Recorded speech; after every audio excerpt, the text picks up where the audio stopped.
Back with more colossal minions, big spells. Let's get into it. Amateur appraisals. Voyage to the Sunken City. More cards have dropped. They keep getting cooler and cooler. Bringing back some old archetypes. Trying to give them some love. Let's get into the first card. So, the Warlock Colossal 8 mana 7/4 Gigafin.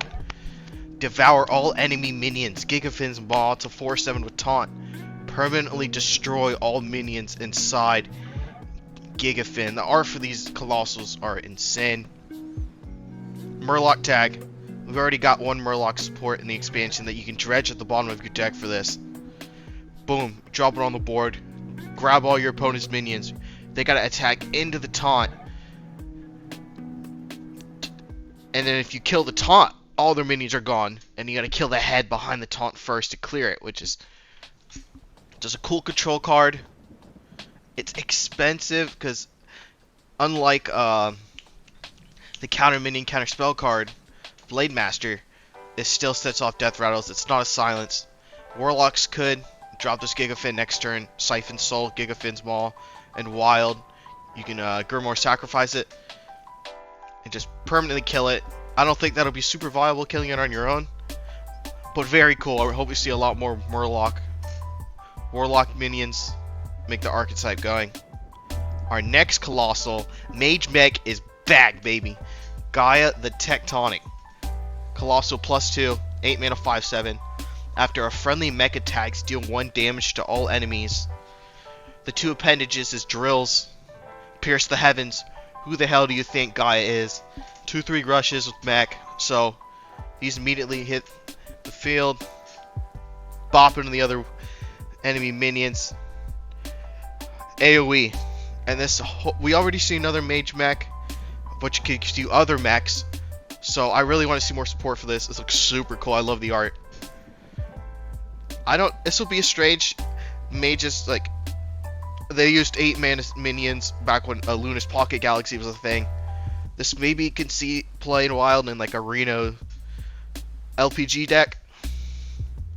We'll have to see the other support that comes for this and Gigafin to see if they really get played, but the Colossal minions just keep getting cooler and cooler. We're going to get to another one later on that is just as sick. Speaking about high cost minions, Druid, Hedra the Heretic, 7 mana. For each spell you cast while holding this, summon a minion of that spell's cost. So you get this in hand, you play some big spells, you get some big minions on board. It's one of those flood the board kind of cards. Dragon Master, Alana, or Dragon Call, or whatever it's called from Mage. King Feoris. It's just a worse version of it that came out a while ago. You have to actually hold the spells in your hand to drop this. It's also 3 mana more expensive. It's a 5/5 over 4/5, but it's 3 more mana, so you take that cost. I think this really, okay, so a lot of the big mana spells for Druid are rotating. I think Cenarian Ward is. I know Survival of the Fittest is gone. Celestial Alignment will stay, but it's nerfed. And there's Scale of Onyxia staying, which is played in Standard, not in Wild. Ultimate Infestation, one of the best Druid cards ever printed. It's still used in Wild. In Celestial Alignment, kind of fell out of favor. Guff is really carrying that kind of Mage Ramp archetype into Kazakhstan. Overflow was used for a bit when he first came out. Just a lot of card draw. But maybe in Wild, some of these big spells, you get Big Spell Druid, which would be a sick sounding archetype. But I think we'll have to see more, wait and see what other kind of big spells that Hedra gets to see if it's a playable card. I think it's cool though. The Naga, of course. Really cool art. All the art for these cards are so sick. And speaking of that, later that day we got a big Druid spell support, Miracle Growth. Draw 3 cards, summon a plant with taunt and stats equal to your hand size. So, you have 9 cards in your hand, you play this. I think it drops an 8/8. Does it count itself? I can't remember if Dark Alley Pack counts itself.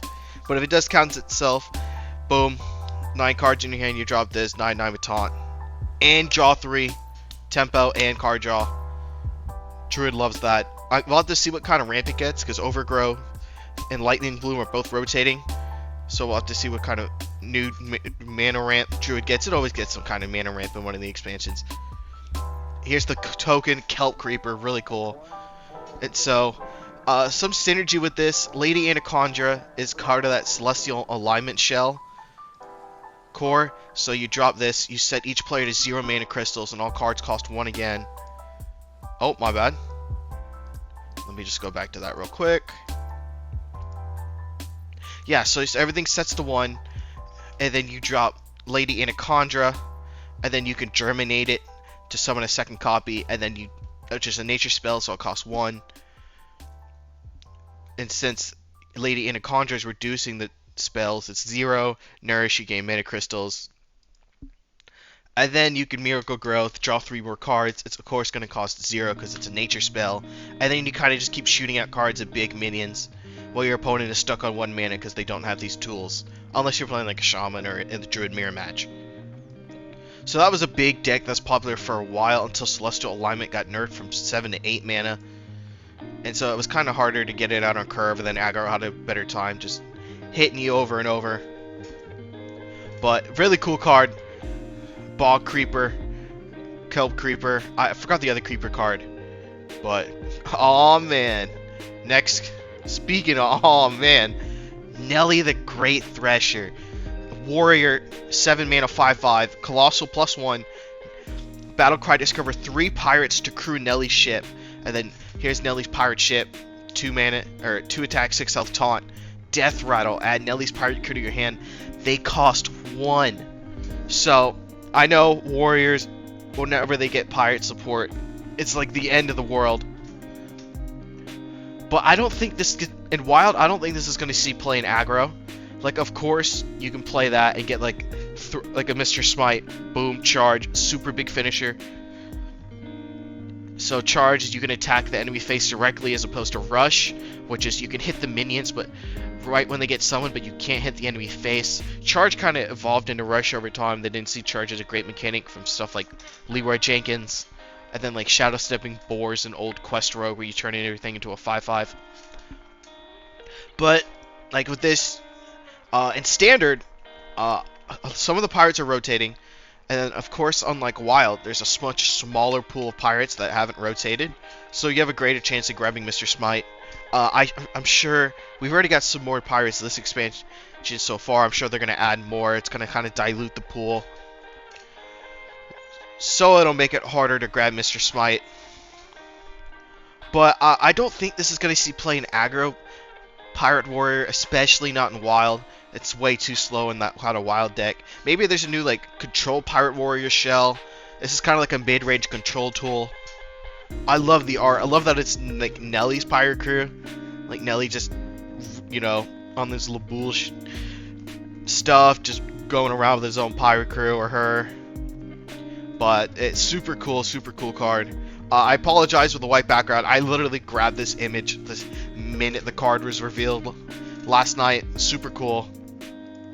And yeah, those were yesterday's cards. Super cool. We got 3 more Colossal Minions. A Beast for Warrior. Murloc for Warlock. Mech for Mage, which is really cool. So, more cards are getting revealed today. Once all those get revealed today, I'll drop a video later. I think the last one is at 9 p.m. So, about 7 hours from now. But, yeah.